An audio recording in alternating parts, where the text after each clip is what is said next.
দুধে আছে শিফা ও ফি লাহমিহা দা, আর গোশতে আছে রোগ।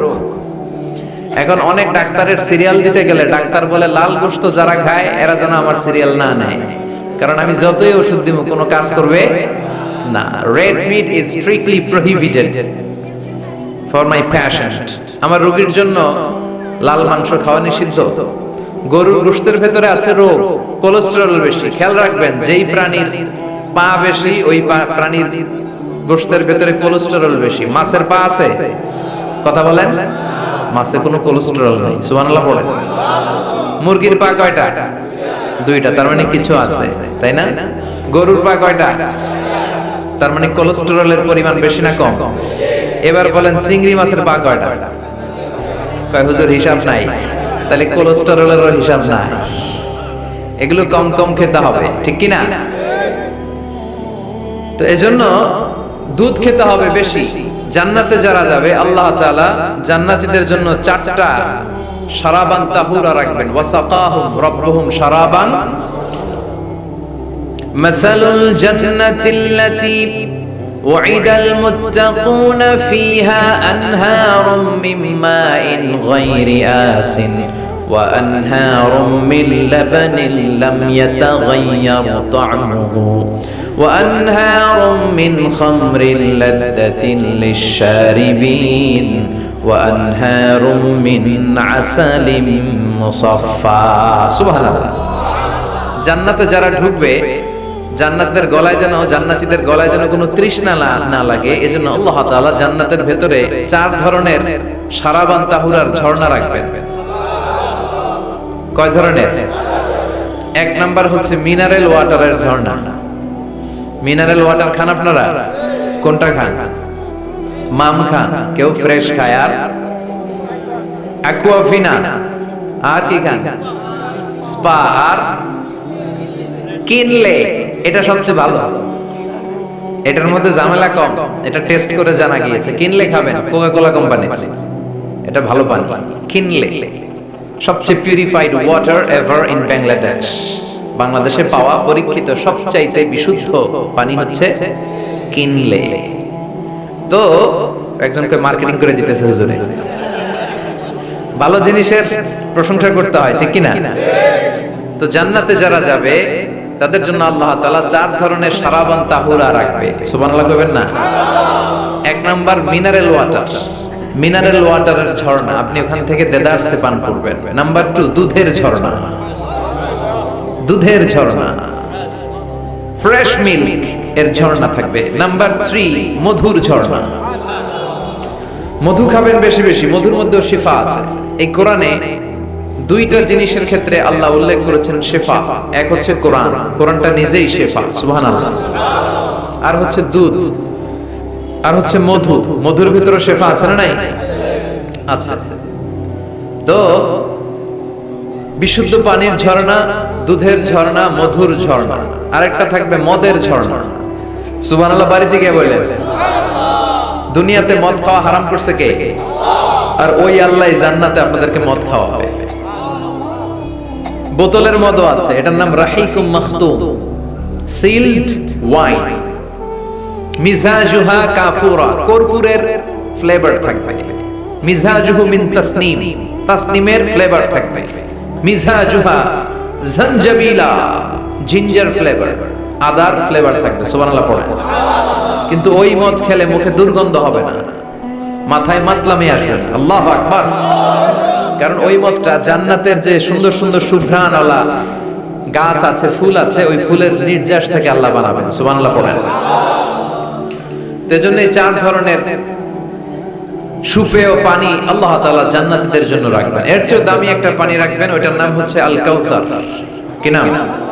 পড়েন, ইন্না আ'তাইনাকাল কাউসার ফাসাল্লি লিরাব্বিকা ওয়ানহার ইন্না শানিআকা হুয়াল আবতার। সুবহানাল্লাহ।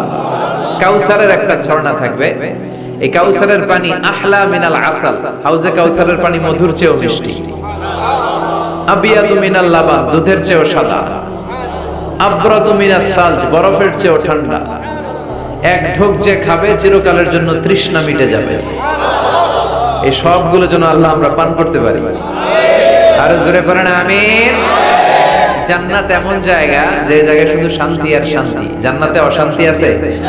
মারামারি, কাটাকাটি, কিলাকিলি, হরতাল, টেনশন, ব্যারাম আছে কি? আরাম। জান্নাতে আছে কি? নাই কি? ব্যারাম। আরামের জায়গা, কোনো টেনশন নাই। জান্নাতের ভিতরে রোদ নাই, বৃষ্টি নাই, ভূমিকম্প আছে? দুনিয়াতে ভূমিকম্পের টেনশন হয় না?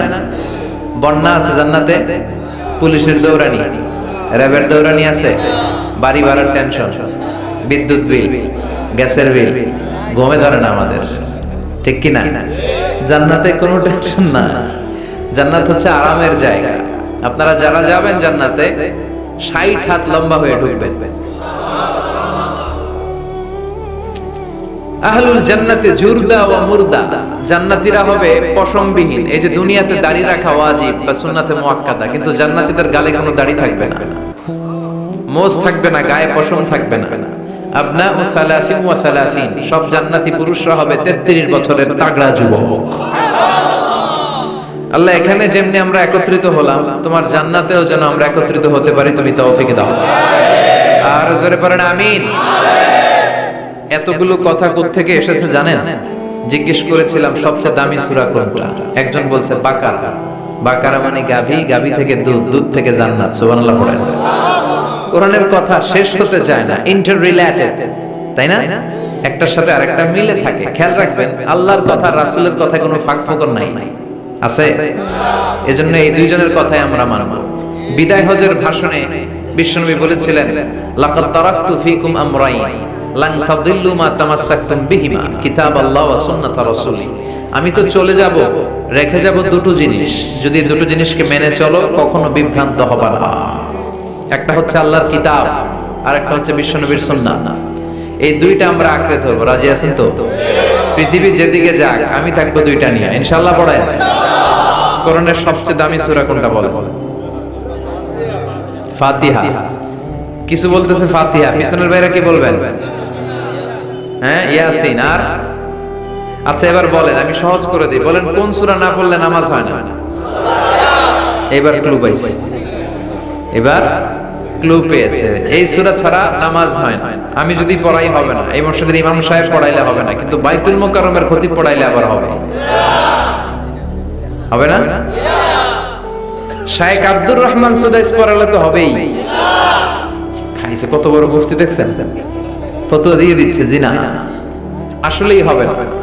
কারণ এটা এমন সূরা, এই সূরা না পড়লে নামাজ হয় না। বিশ্বনবী বুখারীর বর্ণনায় বলেছেন, আ'যামুস সুওয়ার ফিল কোরআন, কোরআনের সবচেয়ে দামি সূরা। এটা আমার বানানো কথা না, সবচেয়ে দামি সূরা। এই সূরার মতো সূরা কোরআনে তো নাই, তাওরাতের ভিতরেও নাই, ইনজিলের ভিতরেও নাই, জাবুরের ভিতরেও নাই। 7টা মাত্র আয়াত। কয়টা? কার কার মুখস্থ নাই? হাত তোলে। সূরা ফাতিহা মুখস্থ নাই কার কার? হাত তোলে। হিন্দু ভাই নাই কেউ? আমাদের অনেক মাহফিলে হিন্দুরা আসে, হিন্দুদেরও মুখস্থ। সুবহানাল্লাহ কইবেন না? এই দেশের অনেক হিন্দুরা কালেমা পড়ে, জানেন? বিশেষ করে তুফানের সময় আরো বেশি পড়ে। কক্সবাজারে যখন জলোচ্ছ্বাস হয়, তখন মহেশখালীতে যে বৌদ্ধ মন্দির আছে, স্বর্ণ মন্দির, ওই বৌদ্ধ মন্দিরের গৌতম বুদ্ধের যারা অনুসারী তারা নিচে নেমে আসে তুফান দেখে, আর বলে লা ইলাহা। ওরা বোঝে তুফান থেকে শুধু একটা কালেমাই বাঁচাতে পারে, আল্লাহ ছাড়া বিপদ থেকে কেউ বাঁচাতে পারে। আমি একবার লঞ্চের ভেতরে তুফানে পড়ছিলাম, তো লঞ্চ ডুবে যাবে তুফানের ধাক্কায়। তো দেখলাম লঞ্চের ভেতরে শুধু মুসলমানরাই জিকির করে না, হিন্দুরাও জিকির করে। তুফান থেমে যায়, জিকিরও থেমে যায়। কত বড় ডাকাত! তুফান শুরু, জিকিরও। সবার মুখে এক চিৎকার, বাঁচাও। আমি বললাম কে বাঁচাবে? কে? হুজুর আমনে। ভাবছে আমি দোয়া কালাম পড়লে বেঁচে যাবে, তো আমি বললাম আমি যে বাঁচাবো, আমারে বাঁচাবে কি? মনে রাখবেন, কেউ বাঁচাতে পারে না, একজন ছাড়া। চিৎকার করে বলতে হবে তিনি কে। কোরআনের সবচেয়ে দামি সূরার নাম সবাই বলেন। এই সূরাতুল ফাতিহার মাত্র 7টা আয়াত। কয়টা আয়াত? এই 7টা আয়াত নিয়ে কয়েক মিনিট একটু আল্লাহর রাস্তায় কুরবানি করা যাবে না? কান দুইটা খরগোশের মতো খাড়া করে, খরগোশ কান খাড়া করে শোনে, এজন্য খুব পিন ড্রপ সাইলেন্ট, পিন পতন নীরবতাও খরগোশ কান দিয়ে শুনতে পায়। তো আমি যতক্ষণ আপনাদের খেদমতে কিছু কথা বলবো, কান দুটো খাড়া করে রাখতে হবে, পারা যাবে না। এই সূরাটা হচ্ছে আউয়াল কামিলান মিনাল কোরআন, কোরআনের সর্বপ্রথম নাজিল হওয়া পূর্ণাঙ্গ সূরা। এই সূরার আগে কোন সূরা পূর্ণাঙ্গ একসাথে নাজিল হয় নাই। কোন সূরার 5 আয়াত, 10 আয়াত, 20 আয়াত। আপনারা যে এখন সুন্দর কোরআন দেখতেছেন, বিশ্বনবীর সময় কি এই কোরআন ছিল? না। 23 বছরের লম্বা জিন্দেগিতে বিশ্বনবীর কাছে এই কোরআন নাজিল হয়েছে। পরবর্তীতে এটার কম্পাইলেশন করা হয়েছে, scripture, holy scripture, the Quran, whereof there is no doubt, no suspicion in it, and a guidance to those who are muttaqin.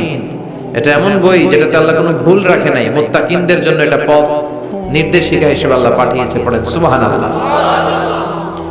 তো সূরাতুল ফাতিহার আগে অনেক সূরা নাজিল হয়েছে, কিন্তু একটু একটু করে, পুরোটা একসাথে না। এই সূরাটা পুরোটা একসাথে সর্বপ্রথম নাজিল হয়েছে। এজন্য এই সূরাটারে আবার বলে ফাতিহাতুল কিতাব, মানে preface of the book, introductory সূরা। কোরআনটা খুললেই সর্বপ্রথম আপনার নজরে যে সূরাটা পড়বে, সূরাটার নাম সবাই বলেন সূরাতুল ফাতিহা। আবার বিশ্বনবী এটাকে বলেছেন কোরআনের মা। কি বলেছেন? চমৎকার একটা ইনফরমেশন না? মনে রাখতে হবে। তাহলে কোরআনের মায়ের নাম কি? মনে থাকবে?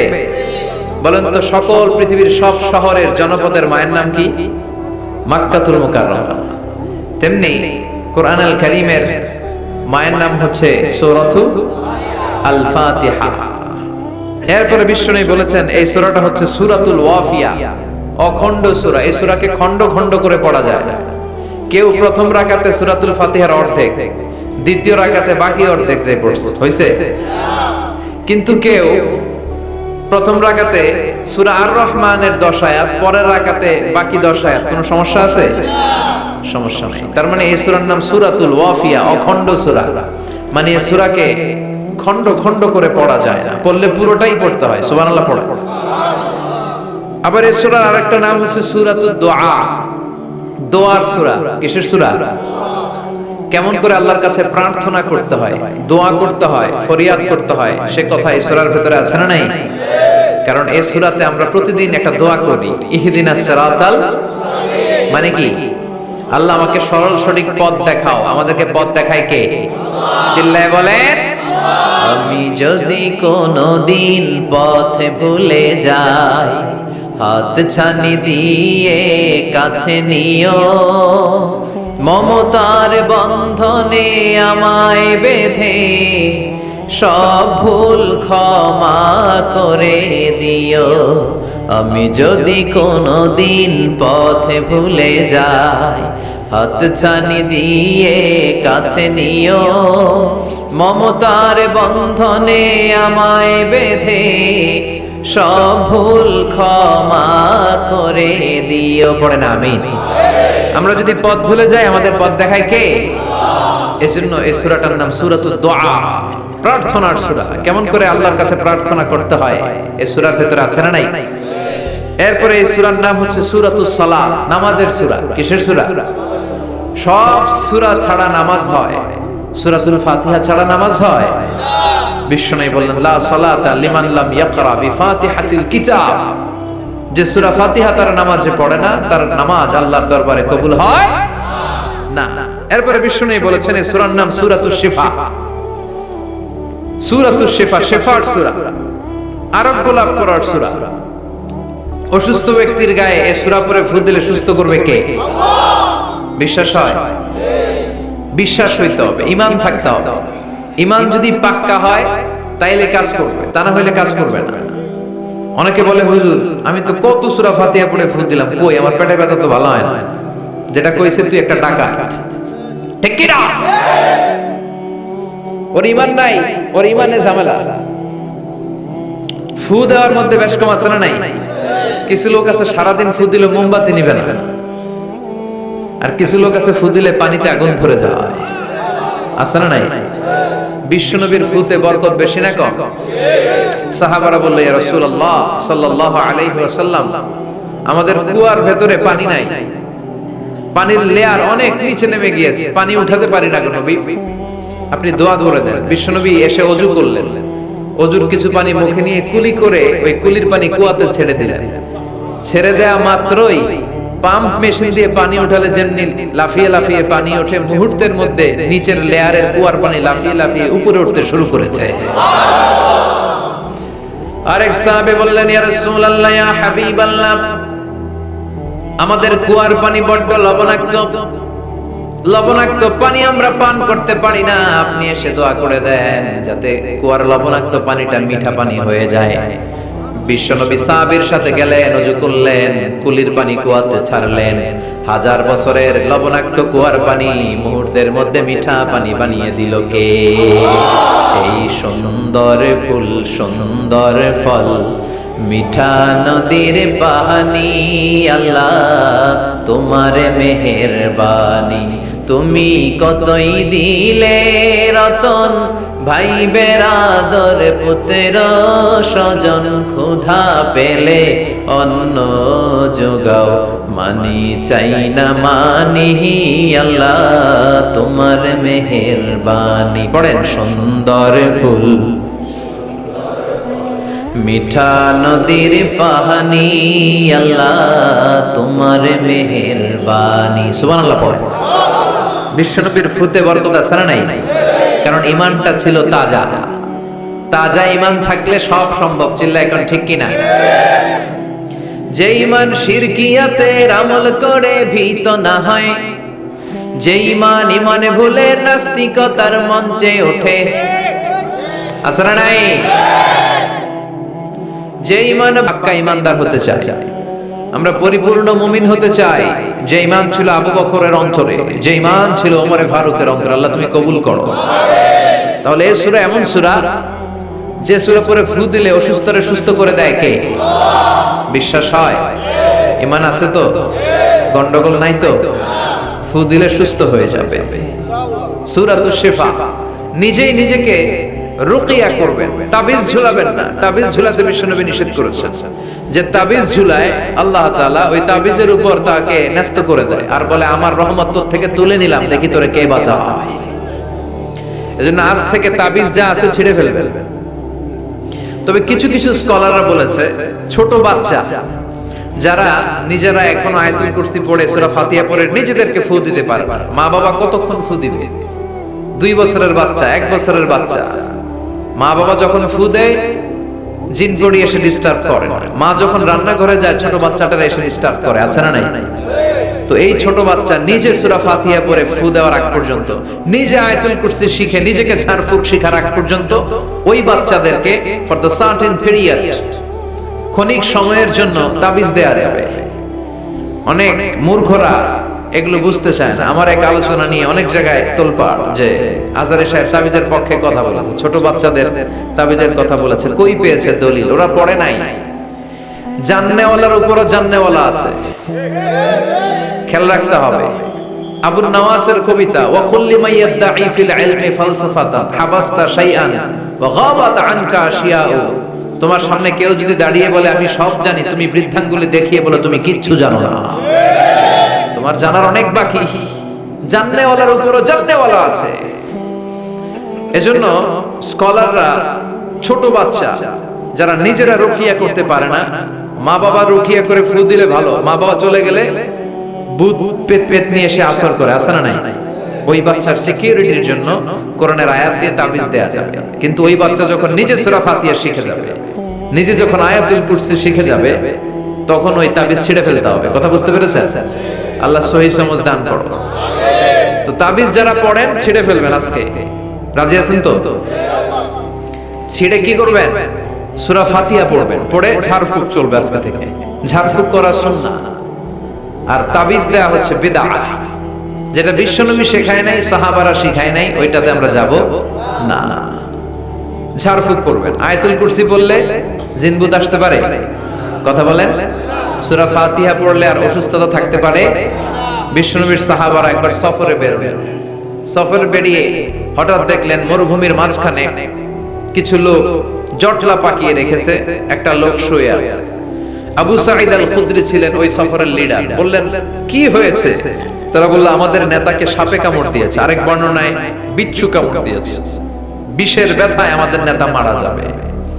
তারা নানা ধরনের বৈদ্যরাজ কবিরাজদেরকে এনে মন্ত্র পড়াচ্ছিল, সবাই মন্ত্র পড়ছিল, ছু মন্তর ছু কালিকুত্তার গু। ছোট বাচ্চারা পড়ে, বোঝানোর জন্য বললাম, তারা হয়তো অন্য কিছু পড়ছিল। তো এই যে এগুলো পড়ে ফু দিলে কি ভালো হয়? কথা কন, আরো রোগ বাড়ে, ঠিক কিনা? বাচ্চার হাতে 2টা, গলায় 3টা, কোমরে 4টা, এগুলোর ওজনেই তো বাচ্চা অসুস্থ হয়ে যাবে। কথা বুঝতে পেরেছেন? আবার কোমরে লাগায়, এটারে কি বলে? কাইতন। কি কয়? তাগা। চাচা বলতেছে তাগা। তাগা টাগা লাগাবেন। সূরা ফাতিহা পড়ে আজকে থেকে ফু দিতে হবে।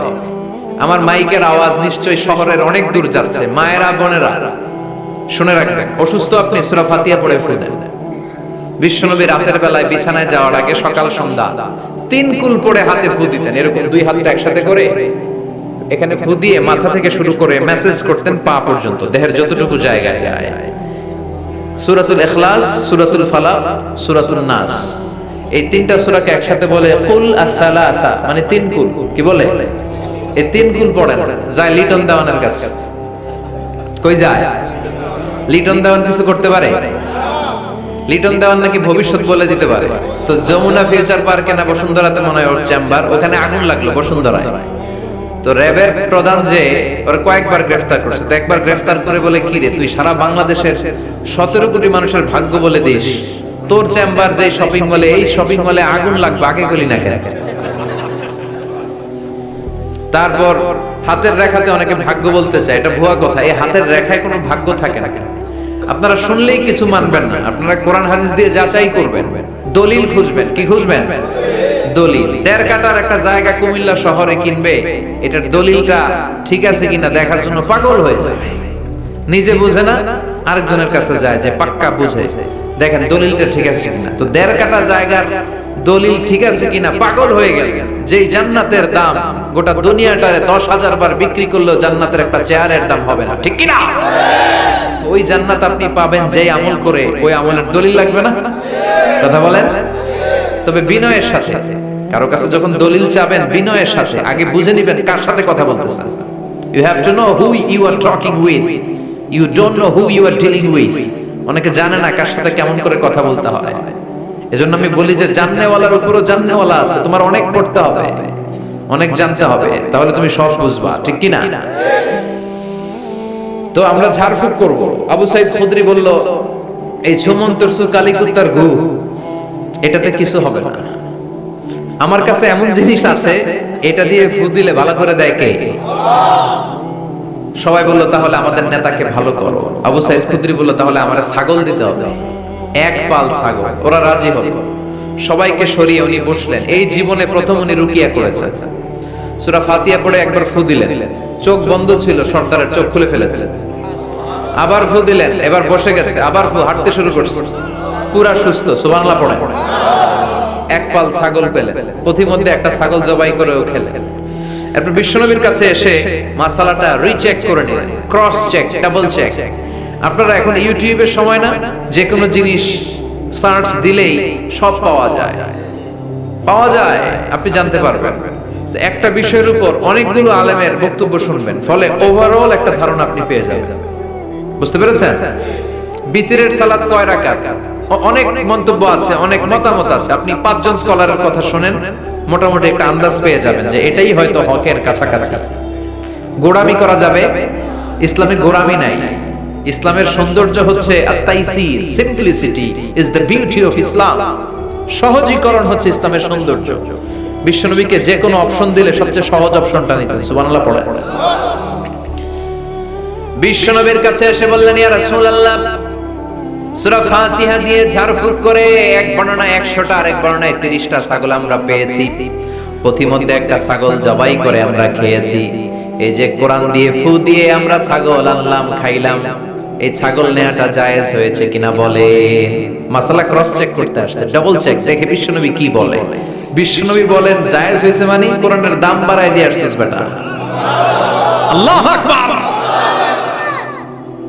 কোরআনের দাম তোমরা বাড়িয়ে দিয়ে এসেছো, 30টা বা 100টা ছাগল যাই পাইছো তোমরা ভাগ বটোয়ারার পরে দুই একটা থাকলে আমারও দিও। তো এটাকে বলে সূরাতুশ শিফা। কোরআনের ভিতরে শিফা দিয়েছে কে? ওয়া নুনাজ্জিলু মিনাল কুরআনি মা হুয়া শিফাউন ওয়া রাহমাতুল লিল মুমিনিন ওয়া লা ইয়াজিদুল যালিমিনা ইল্লা খাসারা। এই কোরআনের মধ্যে আমি শিফা দিয়েছি, রহমত দিয়েছি, বরকত দিয়েছি। মুমিনদের জন্য কোরআনকে শিফা বানিয়েছে কে? সূরাতুশ শিফা মনে থাকবে? এই যে পীর সাহেব হুজুরের কাছে যে আসেন ফুদেয়ার জন্য, যে হুজুর ফুদেন, হুজুর কি পড়ে ফুদে জানেন? আজকে গোমর ফাঁস করে দিয়ে যায় হুজুরের, সূরাতুল ফাতিহা পড়ে ফুদায়। হুজুরের কাছেও আইসেন, আপনারাও ফুদিয়ে নিজেরাও দিবেন। সবসময় যে হুজুরের কাছ থেকে নিতে হবে তা না, আব্বা আম্মার কাছ থেকে নিবেন। আব্বার কাছ থেকে নিলে এটা সবচেয়ে দামি ফু, ঠিক কি না? 2 গ্লাসে পানি, উনি কিন্তু আমার আব্বা, জানেন? এজন্য আব্বা আম্মার কাছ থেকে দোয়া চাইতে হবে। 2 গ্লাসে পানি, পৃথিবীর সবগুলো পীর সাহেবরে বললাম হুজুর এই গ্লাসে একটু ফু দেন, হুজুর আমার ফু দিয়ে দিল। আমার আব্বা উনি আরেক গ্লাসের পানির মধ্যে ফু দিয়ে দিল, মুহূর্তের মধ্যে আমার আব্বার ফুটা কাজে লেগে যাবে। গোটা পৃথিবীর পীর সাহেব একদিকে, বাবা মার দোয়া আর ফু আরেকদিকে, ঠিক কি না? তো এই জন্য সূরাতুল ফাতিহার এক নাম হচ্ছে সূরাতুশ শিফা। কি নাম? সূরাতুশ শিফা। আবার এই সূরার আরেক নাম হচ্ছে সাবউল মাসানি, নিত্য পাঠনীয় শব্দ বাক্য। নিত্য পাঠনীয় শব্দ বাক্য, যেই সূরাটা প্রতিদিন পড়া হয়। রব্বুল আলামিন বলেন ওয়ালাকাদ আতাইনাকা সাবআম মিনাল মাসানি ওয়াল কুরআনাল আযীম। ও নবী, আমি আপনাকে নিত্য পাঠনীয় 7টা বাক্য দান করেছি, সাথে সাথে কোরআনে আযীম দান করেছি। সুবহানাল্লাহ। নিত্য পাঠনীয় 7টা বাক্য, এমন 7টা বাক্য এই সূরাতুল ফাতিহা, যে 7টা বাক্য সব সময় পড়তে হয়। যারা প্রতিদিন নামাজ পড়ে, শুধু ফরজ নামাজ পড়ে, তার 17 বার পড়তে হয় এই সূরাটা। সুবহানাল্লাহ মাহফিলের পরে। আর যারা সুন্নাত সহ পড়ে, তাদের প্রতিদিন 32 বার এই সূরাটা পড়তে হয়। তাহলে যেই লোকটার বয়স হয়েছে 50 বছর, সে যদি নামাজি হয়ে থাকে, একটু হিসাব করেন, লোকটার বয়স কত? 50। আর লোকটা নামাজি না বেনামাজি? নামাজি। নামাজি লোক বয়স 50 বছর, তাহলে এই 50 বছরে সে যে কত লক্ষবার সূরা ফাতিহা পড়ছে ও নিজে জানে? সুবহানাল্লাহ কই? আল্লাহু আকবার। এমন সূরা যেটা প্রতিদিন পড়তে হয়। আবার বিশ্বনবী বললেন লা তুহসা আজাইবুহু ওয়ালা তাবলা গরাইবুহু ফিহি মাসাবিহুল হুদা ওয়া মানারুল হিকমা। কোরআন এমন কিতাব, সূরাতুল ফাতিহা এমন সূরা, এই সূরার আশ্চর্যান্বিতার কোনো শেষ নাই। এই সূরা কোনোদিন পুরান হয় না। যাদের 80 বছর বয়স, কত কোটিবার আপনি সূরা ফাতিহা পড়ছেন? বুকে হাত দিয়ে বলেন তো, কখনো কি আপনার মনে হয়েছে যে প্রত্যেক দিন নামাজটা শুরু করলে এই সূরাটা দিয়ে শুরু করতে হয়? কত কোটিবার পড়লাম, আর ভাল লাগে না, পুরান পুরান লাগে। বুকে হাত দিয়ে বলেন, দাঁড়ান একজন, যে হুজুর আমার কাছে আর ভাল লাগে না, সূরাতুল ফাতিহা পড়তে পড়তে এটা পুরান লাগে, কালকে থেকে কুল ফল্লা দিয়ে শুরু করব। এরকম ডাকাইতে আছে কেউ? নাই। কারণ কোরআন কখনো পুরান হয় না, যতই পড়ি ততই নতুন। চিল্লায় পড়েন আল্লাহু আকবার। এজন্য বিশ্বনবী বললেন, ও উম্মতেরা শোনো, এই 7টা সূরা দেখতে ছোট, 7টা আয়াত বিশিষ্ট এই সূরাটাকে দেখতে ছোট মনে হয়, সবার মুখস্থ, প্রত্যেকের কলিজার ভেতরে আছে। তোমাদের কাছে সাধারণ মনে হয়, সূরাটা সাধারণ না, অসাধারণ করে সূরাটারে নাজিল করেছে কে? পড়েন সবাই, আউযু বিল্লাহি মিনাশ শাইতানির রাজীম, বিসমিল্লাহির রহমানির রহিম, আলহামদুলিল্লাহি রাব্বিল আলামিন, আর রহমানির রহিম, মালিকি ইয়াউমিদ্দিন, ইয়াকা না'বুদু ওয়া ইয়াকা নাস্তাঈন, ইহদিনাস সিরাতাল মুস্তাকিম, সিরাতাল লাযীনা আন'আমতা আলাইহিম গায়রিল মাগদুবি আলাইহিম ওয়ালাদ-দাল্লিন। চিল্লায় পড়েন আমিন। আরো জোরে আমিন। আপনাদের মনোযোগ আছে না গেছে? কষ্ট হচ্ছে? কি বলেন? আমার তো কষ্ট হচ্ছে। রাত বাজে 12টা 5, এখনো আপনাদের ধৈর্যচ্যুতি হয় নাই। কফি খেয়ে আসছেন বোধহয়। কি কফি খাইছেন বলেন? নেসক্যাফে, এসপ্রেসো, মোকা, লাটে, ওল্ড টাউন কফি, স্টারবাকস, এগুলো খেয়ে আসছেন? কষ্ট হচ্ছে না তো? ফজর পড়তে কষ্ট হবে তো আপনাদের? শুনবেন আরো 2 মিনিট? কতক্ষণ শুনবেন? হ্যাঁ, আল্লাহ তুমি কবুল করো। আরো জোরে পড়েন আমিন। 7টা আয়াত বিশিষ্ট সূরা। রব্বুল আলামিন এই সূরাটাকে ওয়েলকামিং লেটার করে পাঠিয়েছেন। আল্লাহু আকবার। ওয়েলকামিং লেটার, অভিনন্দন পত্র। মন্ত্রী যদি আসে আমাদের প্রোগ্রামে, মাঝে মাঝে মন্ত্রী, MP, member of the parliament, ওনারা আসে না? আসলে আমরা ওয়েলকামিং লেটার দেই, স্মারকলিপি দেই, অভিনন্দন পত্র দেই, ঠিক কিনা? অভিনন্দন পত্রের ভেতরে 3টা জিনিস থাকে। কয়টা? চিল্লায় বলেন। প্রথমে থাকে প্রশংসা, মন্ত্রীর প্রশংসা। এরপর থাকে পরিচয়, এরপর থাকে দাবি দেওয়া। 3টা পার্ট থাকে একটা ওয়েলকামিং লেটারে। কয়টা পার্ট? প্রথমে থাকে প্রশংসা। মন্ত্রীর প্রশংসা করে যে আপনি 1000 বছরের শ্রেষ্ঠ সন্তান, আপনার চেয়ে ভালো মানুষ এই এলাকায় নাই, আপনার চরিত্র ফুলের চেয়েও পবিত্র। এগুলো আমরা বলি, প্রশংসা করতে হয়, ঠিক কিনা? দ্বিতীয় ওয়েলকামিং লেটারের ভেতরে নিজেদের পরিচয়, আপনারা কারা। তারপর আমরা পরিচয় দিই যে আমরা এই মসজিদের গভর্নিং বোর্ডের মেম্বার্স, আমরা এই মসজিদের লোক, আমরা এই হাই স্কুলের সদস্য, আমাদের একটা একাডেমিক ভবন লাগবে, আমাদের মসজিদের 3 তলার কাজ ধরেছি, ওইটা লাগবে, ওইটা লাগবে। এগুলো আমরা পরে বলি। আমরা নিজেদের পরিচয় দেই। প্রশংসার পরে আমরা পরিচয়, যে আমরা এই মাহফিলের ইন্তেজামিয়া কমিটি, আমরা এই স্কুলের গভর্নিং বোর্ডের সদস্য, নিজেদের পরিচয় দেই। প্রশংসাও করলাম, পরিচয়ও দিলাম। এরপরে আছে কি? দাবি দেওয়া। আমাদের দাবি মানতে হবে, নইলে গদি ছাড়তে হবে। এরপরে আমরা দাবি দেওয়াতে যাই।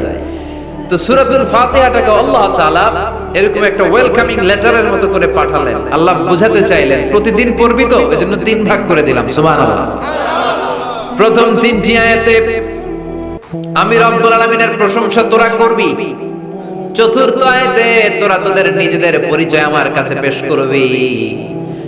এরপরে শেষ 3টা আয়াতে তোদের দাবি দেওয়া বিনয়ের সাথে আমার কাছে পেশ করবি। প্রথম 3 আয়াতে প্রশংসা কার? আল্লাহ বললেন আলহামদুলিল্লাহি রাব্বিল আলামিন। সকল প্রশংসার মালিক হলেন আল্লাহ, যিনি হলেন জগৎ সমূহের রব। আল্লাহু আকবার। হামদুন মানে প্রশংসা। হামদুন মানে কি? প্রশংসা কার? কম কম না বেশি বেশি? বিশ্বনবী মসজিদে নববীতে ইমামতি করছেন। আল্লাহু আকবার বলে নামাজ শুরু করলেন, কেরাত পড়লেন, রুকুতে গেলেন, রুকু থেকে দাঁড়িয়ে বিশ্বনবী বললেন সামি আল্লাহ। পেছন থেকে সাহাবারা ছোট্ট আওয়াজে গুনগুনিয়ে পড়লেন রব্বানা রব্বানা ওয়ালাকাল হামদ। এক সাহাবী নিজ থেকে ফিসফিস করে পড়লেন হামদান কাসীরান তাইয়িবান মুবারাকান ফি। 4টা অতিরিক্ত শব্দ নিজ থেকে বানিয়ে পড়লেন। কয়টা? 4টা শব্দ আমার সাথে সাথে আওয়াজ করে পড়েন। হামদান কাসীরান তাইয়িবান মুবারাকান ফি। আবার পড়েন হামদান কাসীরান তাইয়িবান মুবারাকান ফি। 4টা শব্দ। বিশ্বনবী সালাত শেষ করলেন। সালাত শেষে তিনি আওয়াজ করে পড়তেন আল্লাহু আকবার। 3 বার পড়তেন আস্তাগফিরুল্লাহ। এরপর আজকার গুলো পড়ে তিনি সাহাবাদেরকে বললেন কে অতিরিক্ত 4টা তাসবিহ পড়েছো দাঁড়াও। আমি তো এই 4টা তাসবিহ শিখাই নাই, কে পড়েছো? কেউ দাঁড়ায় না, ভয়। বিশ্বনবী অভয় দিলেন দাঁড়াও আমি কিচ্ছু বলবো না। এক সাহাবী দাঁড়ালেন, দাঁড়িয়ে বললেন ইয়া রাসূলুল্লাহ আমি পড়েছি। বিশ্বনবী বললেন কেন পড়েছো? এই হামদান কাসীরান তাইয়িবান মুবারাকান ফি, এই 4টা তাসবিহ তো আমি শিখাই নাই, পেলে কোত্থেকে? সাহাবী বলে ইয়া রাসূলুল্লাহ ইয়া হাবিবাল্লাহ, আল্লাহর তাসবিহ যখন আমি পড়ি, আল্লাহর জিকির যখন আমি পড়ি, কম কম পড়লে আমার পোষায় না, আমার পড়তে হয় বেশি বেশি। এজন্য আমি নিজ থেকে আই ফেব্রিকেটেড দিস তাসবিহ, আমি নিজ থেকে এটা বানিয়ে পড়েছি। বিশ্বনবী বললেন, ও সাহাবী ভয় পেও না, চিন্তা করো না, তোমরা দেখো না এই নামাজরত অবস্থায় আমি দেখেছি বিদউন ওয়া সালাসুনা মালায়েকা, 30 জনেরও বেশি ফেরেশতা। তোমার এই অতিরিক্ত 4টা যে তাসবিহ সওয়াব হয়েছে, এই 4টা তাসবির সওয়াবটা 30 জনেরও বেশি ফেরেশতা কে কার আগে এই সওয়াবটা আল্লাহর আরশে পৌঁছে দিবে, এই নিয়ে ফেরেশতাদের মধ্যে আকাশে প্রতিযোগিতা চলছিল। আকাশে তারা কম্পিটিশন করছিল কে কার আগে আল্লাহর দরবারে পৌঁছে দিবে এই প্রশংসা। এজন্য আল্লাহর প্রশংসা কম কম না বেশি বেশি? আল্লাহর প্রশংসা করে আমরা শেষ করতে পারবো? সাগরের জলকে কালি করে, গাছের পাতাকে খাতা করে, তোমার মহিমা লেখা শেষ হবে না, যদিও লিখি প্রভু জীবন ভরে। সাগরের জলকে কালি করে, গাছের পাতাকে খাতা করে, তোমার মহিমা লেখা শেষ হবে না, যদিও লিখি প্রভু জীবন ভরে। সাগরের জলকে কালি করে, সুবহানাল্লাহ পড়ে। উপমাটা খেয়াল করেছেন? মেটাফরিক, এটাকে বলে মেটাফোর, রূপক অর্থে মাজাজি ভাবে আল্লাহ বলেছেন সাগরের জল যদি কালি হয়, গাছের পাতা যদি খাতা হয়। পৃথিবীতে কয়টা গাছ আছে? পৃথিবীতে বাদ দেন, কুমিল্লাতে গাছের পরিমাণ কেমন? অনেক। তো কুমিল্লায় যদি অনেক হয়, বাংলাদেশে কেমন? বাংলাদেশেও অনেক। আচ্ছা, তো আফ্রিকার জঙ্গলের কি অবস্থা? সুবহানাল্লাহ পড়বেন না? এই সব গাছের পাতা যদি খাতা হয়ে যায়, সাগরের জল যদি কালি হয়ে যায়। পৃথিবীর সবচেয়ে গভীরতম সাগরের নাম প্রশান্ত মহাসাগর। গভীরতা সবচেয়ে গভীর জায়গার নাম মারিয়ানা ট্রেঞ্চ, গভীরতা প্রায় 36,000 ফিট। দ্বিতীয় গভীরতম সাগরের নাম আটলান্টিক মহাসাগর। সবচেয়ে গভীরতম জায়গার নাম হচ্ছে পুয়ের্টো রিকো। এই পুয়ের্টো রিকোর গভীরতা প্রায় 33,000 ফিট। মহাসাগর কি পৃথিবীতে শুধু দুইটা? কথা বলেন। প্রশান্ত মহাসাগর, আটলান্টিক মহাসাগর, ভারত মহাসাগর, উত্তর দক্ষিণ, কত মহাসাগর, কত সাগর। এই আমাদের বঙ্গোপসাগর, লোহিত সাগর, ভূমধ্য সাগর, চায়না সাগর, কৃষ্ণ সাগর, সাগর আর সাগর। এই পৃথিবীর 70 ভাগ শুধু সাগর, 70 ভাগ শুধু হানি আর হানি, নোয়াখালীর ভাষায় পানি আর পানি। তো এই সব পানিগুলো যদি কালি হয়ে যায়, আল্লাহর কথার ওজন কি দেখ? কোত্থেকে আল্লাহ এই মেটাফোর, রূপক অর্থ নিয়ে আসলেন? সব সাগরের পানি যদি কালি হয়ে যায়, সব গাছের পাতা যদি খাতা হয়ে যায়, সাগরের জল নামক কালি দিয়ে গাছের পাতা নামক খাতার উপরে যদি আমি আল্লাহর প্রশংসা লিখতে শুরু করে দাও, সাগরের জলও শেষ হয়ে যাবে, গাছের পাতাগুলো ফুরিয়ে যাবে, আমি আল্লাহর প্রশংসা করে শেষ করা যাবে না। قل لو كان البحر مدادا لكلمات ربي لنفد البحر قبل أن تنفد كلمات ربي ولو جئنا بمثله مددا سبحان الله পড়ে। সব ফুরিয়ে যাবে, ফুরাবে না আল্লাহর প্রশংসা। এজন্য আল্লাহ আলহামদু দিয়ে শুরু করলেন। সকল প্রশংসা, হামদুন মানে প্রশংসা, আর এর সাথে আলিফ আর লাম যখন অ্যাটাচ করে দেয়া হলো, তখন প্রশংসার যত ধরন হতে পারে, যত আকসাম হতে পারে, যত প্যাটার্ন আর ডিজাইন হতে পারে, সব প্রশংসার একচ্ছত্র অধিপতি একজন। চিল্লায় বলেন তিনি কে? এই পৃথিবীতে আল্লাহর সবচেয়ে বেশি প্রশংসা করেছেন বিশ্বনবী মুহাম্মদ সাল্লাল্লাহু, আবার নিজেও প্রশংসিত। ওনার এক নাম আহমদ, মানে যিনি সবচেয়ে প্রশংসা করে, আবার মুহাম্মদ মানে নিজেও প্রশংসিত। জান্নাতীদেরকে নিয়ে বিশ্বনবী যখন কিয়ামতের দিন বিচার শেষে জান্নাতের দরজায় যে কড়া নাড়বে, ওই দিন বিশ্বনবীর হাতে একটা পতাকা থাকবে। ওই পতাকার মধ্যে ওই শব্দটা লেখা, সূরাতুল ফাতিহার প্রথম শব্দ যেটা। সূরাতুল ফাতিহার প্রথম শব্দ কি? আলহামদু। বিশ্বনবীর হাতের পতাকায় ওইটা লেখা থাকবে, লিওয়াউল হামদ, প্রশংসার পতাকা। সুবহানাল্লাহ পড়বেন না? তার মানে আমরা এই সিদ্ধান্তে উপনীত হলাম যে সব সময় প্রশংসা করতে হবে একজনের। তিনি কে? আল্লাহ বললেন আলহামদু, আলহামদু লিল্লাহ। সব প্রশংসার মালিক হলেন আল্লাহ।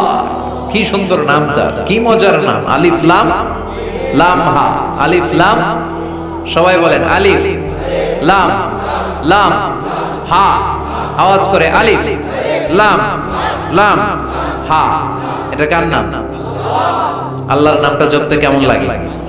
হৃদয় থেকে এই গভীর রাতে আল্লাহর একটা ডাক দেন তো, বলেন আল্লাহ। প্রাণটা জুড়িয়ে আবারও আল্লাহর ডাকেন, বলেন ইয়া আল্লাহ। নামটা মজা লাগে না? আল্লাহ বলেন হুয়াল আউয়াল ওয়াল আখির ওয়াল যাহির ওয়াল বাতিন, তিনি প্রথম, তিনি শেষ, তিনি প্রকাশ্য, তিনি গোপন। সুবহানাল্লাহ। তার মানে প্রথমে কে, শেষে কে? প্রথমে আল্লাহ আল্লাহ, শেষেও আল্লাহ আল্লাহ, আকাশে আল্লাহ আল্লাহ, জমিনে আল্লাহ আল্লাহ। সবাই পড়েন, প্রথমে আল্লাহ আল্লাহ, শেষেও আল্লাহ আল্লাহ, আকাশে আল্লাহ আল্লাহ, জমিনে আল্লাহ আল্লাহ। নিখিল জাহান গায়ে গুণগান তার নামে গায়, আমরাও গাহি তাআলা হামদে বারি তাআলা, হামদে বারি তাআলা, হামদে বারি তাআলা। সুবহানাল্লাহ পড়েন। আলহামদুলিল্লাহ, সকল প্রশংসার মালিক কে? আল্লাহ বললেন সকল প্রশংসার মালিক হলাম আমি, আর আমি হলাম রব্বিল আলামিন, জগৎ সমূহের রব। আল্লাহর আরেক নাম হলো রব। আল্লাহর আরেক নাম কি? কবরের প্রথম প্রশ্ন কি? তোমার রব, তোমার রব কে? আমাদের উত্তর কি? আমরা বলবো আল্লাহ আমারে রব, আল্লাহ আমারে রব, দমে দমে তনু মনে তারি অনুভব। আল্লাহ আমারে রব, তোমার দুনিয়াতে আমি যেদিকে তাকাই, অথই নিয়ামতে ডুবে আছি সবাই। পাখ পাখালির গানে শুনি তাসবিহ কল রব, তাসবিহ কল রব। আল্লাহ আমারে রব, ওনার নাম হচ্ছে রব। নাম কি? এজন্য আমরা যখন দোয়া করি, দোয়ার শুরুতে কোন শব্দ থাকে? রব। রব্বানা যালামনা আনফুসানা ওয়া ইল্লাম তাগফির লানা ওয়া তারহামনা লানাকুনান্না মিনাল খাসিরিন। রব্বানা আতিনা ফিদ দুনিয়া হাসানাতাও ওয়া ফিল আখিরাতি হাসানাতাও ওয়া কিনা আযাবান নার। মুসা আলাইহিস সালামের জিহ্বা দিয়ে কথা বের হয় না, উনি দোয়া করলেন রব্বিশ রাহলি সাদরি ওয়া ইয়াসসিরলি। তার মানে সব দোয়ার শুরুতে কার নাম? আবার যখন আমরা রুকুতে যাই আমরা পড়ি সুবহানা রাব্বিয়াল, আবার যখন আমরা সিজদায় ঢলে পড়ি আমরা পড়ি সুবহানা রাব্বিয়াল আ'লা। চিল্লায় কোন ঠিক কিনা? রব মানে হচ্ছে সাস্টেইনার, বিধানদাতা, রিজিক দাতা, পালন কর্তা। আল্লাহর একটা নাম হচ্ছে রব। আমাদের রব কে? আল্লাহ। রব কারে বলে একটু সহজে আজকে বুঝিয়ে দিয়ে যায়। রব হচ্ছে যার যখন যেটা যতটুকু দরকার তাকে তখন সেটা ততটুকু যিনি চাওয়ার আগে দিয়ে দেয়, তার নাম রব। বুঝতে পেরেছেন? সহজ হয়েছে না কথাটা? যার যখন যেটা যতটুকু দরকার তাকে তখন সেটা ঠিক ততটুকু যিনি ফরিয়াদ করার আগেই পৌঁছে দেয়, তার নাম রব। আমাদের যখন যেটা লাগে ব্যবস্থা করে কে? মায়ের পেটে 8 মাস ছিলাম, 9 মাস ছিলাম, 10 মাস ছিলাম, এই 8 মাস 9 মাস আমারে খাবার দিল কে? পানি দিল কে? অক্সিজেন দিল কে? চাইছিলেন? মায়ের পেটে চাইছিলেন না আল্লাহর কাছে যে আল্লাহ ঠিক মতো দিও, টাইমলি খাবার পাঠায় দিও? চাইছিলেন? চাওয়ার আগে যার যা লাগে কে দেয়? তাকে বলে রব। আবার মায়ের পেট থেকে দুনিয়ায় আসলেন, আমার মায়ের জরায়ুর সাথে আমার নানের একটা কানেকশন, একটা লাইন, ওই লাইন দিয়ে আল্লাহ 9 মাস যাবত আমারে পানি দিলেন, খাবার দিলেন, অক্সিজেন দিলেন। সঙ্গত কারণে এই দুনিয়াতে আসলে দুনিয়ার মানুষ ওই লাইনটা কেটে দেয় নাকি রেখে দেয়? কেটে দেয়। কেটে দিলে বাচ্চা প্রথম চিৎকারটা দেয়, মানব শিশু প্রথম চিৎকার হাঁকে পৃথিবীতে, ওয়া ওয়া। আমরা শুনি ওয়া, আসলে আল্লাহরে ডাক দেয়। আল্লাহরে ডেকে বলে মাবুদ, খাবারের, অক্সিজেনের আর পানির একটা মাত্র লাইন ছিল, চিল্লায় বলেন কয়টা? দেখো দুনিয়ার মানুষ কত নিষ্ঠুর। আসার সাথে সাথে কারোর সাথে আমার শত্রুতা নাই, জমি নিয়ে মারামারি নাই, কিলাকিলি নাই, একটা মাত্র খাবারের লাইন দিয়ে 10 মাস বেঁচেছিলাম, মানুষগুলো নিষ্ঠুর, খাবারের একটা লাইন কেটে দিল, এখন খাবো কি? আল্লাহ বলেন, গোলাম, যে আল্লাহ 10 মাস ধরে মায়ের পেটে খাওয়ালাম, ওই আল্লাহ এখনো আছে না নাই? একটা লাইন ছিল মায়ের নারের ভেতরে, খাবারের একটা লাইন, চিন্তা নাই, কষ্ট নাই, দুঃখ নাই। একটা খাবারের লাইনের বদলে আজ থেকে তোর মায়ের বুকের ভেতরে খাবারের 2টা লাইনের ব্যবস্থা করে দিলাম। চাইছিলেন যে আল্লাহ আসার সাথে তো আমার লাইন কেটে দিবে, খানা কিন্তু রেডি রেখে না? চাইছিলেন না সবাই? চাওয়ার আগে যার যা লাগে যিনি দিয়ে দেয় তার নাম তাফসীর, বুঝতে পারছেন? এরপরে মায়ের দুধ খেতে লাগলাম। মায়েরা গভীর রাত মাইকের সাউন্ড যাদের কানে যায়, বুকের দুধ খাওয়াবেন ছেলে মেয়েদেরকে। বাচ্চা ডেলিভারি হওয়ার পরেই মায়ের বুকে যে দুধটা, সেটার বলে শাল দুধ। এটা আল্লাহর পক্ষ থেকে বাচ্চার জন্য প্রাকৃতিক টিকা। সুবহানাল্লাহ কইবেন না? আমরা হসপিটালে যে টিকা দেই 5টা 7টা, প্রথম টিকাটা আল্লাহ ফ্রি দিয়ে দিয়েছে। বাচ্চাদের গ্রোথ হবে না যদি না খাওয়াবেন। সব মায়েরা খাওয়াবেন। ওয়াল ওয়ালিদাতু ইউরদি'না আওলাদাহুন্না হাওলাইনি কামিলাইন, 2 বছর খাওয়াবেন। যারা বৃদ্ধাশ্রমে থাকতে চান না তারা খাওয়াবেন, আর যারা ডানু খাওয়াবেন তাদের জায়গা হবে কি? ছেলে আমার মস্ত মানুষ, মস্ত অফিসার, মস্ত ফ্ল্যাটে যায় না দেখায় পারে ও পার, নানান রকম জিনিস আর আসবাব দামি দামি, সবচেয়ে কম দামি ছিলাম একমাত্র আমি। ছেলের আবার আমার প্রতি অগাধ সম্ভ্রম, আমার ঠিকানা তাই বৃদ্ধাশ্রম। কি দুঃখের কথা, মা কেঁদে কেঁদে বলে কোনো মা বাবার জন্য বৃদ্ধাশ্রমে থাকা না লাগে, ঠিক কিনা? তো বৃদ্ধাশ্রমে যারা থাকতে চান না তাদেরকে দুধ খাওয়াবেন, দেখবেন এই ছেলেগুলো এরকম ডাকাত হবে না। আল্লাহ তুমি বুঝার তৌফিক দাও। তার মানে মায়ের পেটে যখন ছিলাম খাবার দিল কে? দুনিয়াতে আসার পরে বুকের দুধের ব্যবস্থা করলো কে?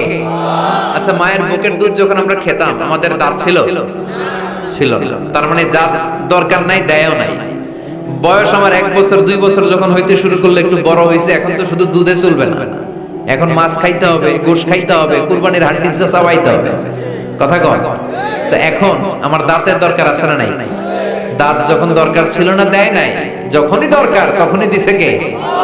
আবেদন করছিলেন না অনলাইনে? কথা কন, অনলাইনে আবেদন করছিলাম তো আমরা, জাল্লা বয়স যখন ঠিক এই পর্যায়ে চলে যাবে দাঁত দিও তুমি, দাঁত চাইছিলেন? চাওয়ার আগে যিনি দেয় তার নাম।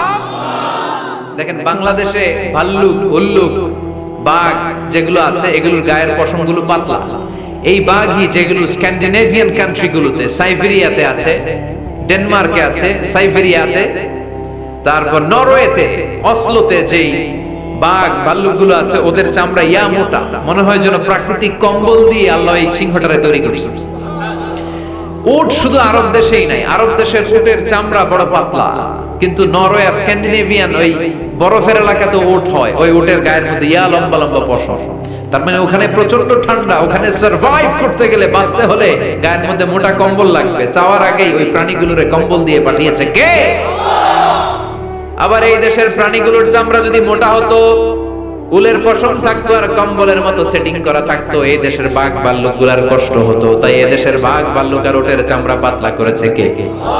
সুবহানাল্লাহ কইবেন না? যার যখন যেটা যতটুকু দরকার তাকে তখন সেটা ততটুকু চাওয়ার আগে যিনি দেয় তার নাম। যেখানে যতটুকু লাগে, কুমড়া গাছ, লাউ গাছের নিচে কেউ বিশ্রাম নেয়? বিশ্রাম নেই কই? বট গাছের নিচে। সুবহানাল্লাহ কইবেন না? একজন লোক ছোটবেলা গল্প শুনেছি, বট গাছের নিচে শুয়ে শুয়ে আল্লাহর গালি দিচ্ছে। আল্লাহর কেমন বিবেক, ইয়া বড় বট গাছ আর বট ফলগুলা এত ছোট ছোট, আর লাউ গাছ আর কুমড়া গাছের এটা কি খুব মোটা না চিকন? চিকন হয়ে এরকম বেড়ে ওঠে লাউ গাছ। লাউ গাছরে দিল আল্লাহ এত চিকন করে, ফল দিছে এত মোটা, আর এত বিশাল বড় বট গাছ, এটার ফল হলো এত ছোট। তো আল্লাহর গালি দিতে দিতে কোন সময় যে ঘুমায় গেছে নিজেও জানে না, হঠাৎ করে নাকের মধ্যে শটাং করে বট ফল পড়ছে, একটা লাভ দিয়ে উঠছে, নাক দিয়ে রক্ত বের হওয়া শুরু হয়েছে।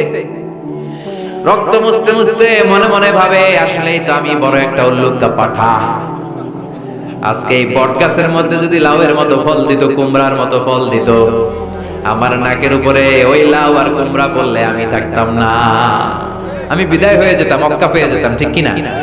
যেখানে যেটা যেভাবে যতটুকু দরকার তার নাম চিৎকার করে তার নাম আল্লাহ বললেন আমি হলাম রব্বিল আলামিন, জগৎ সমূহের রব।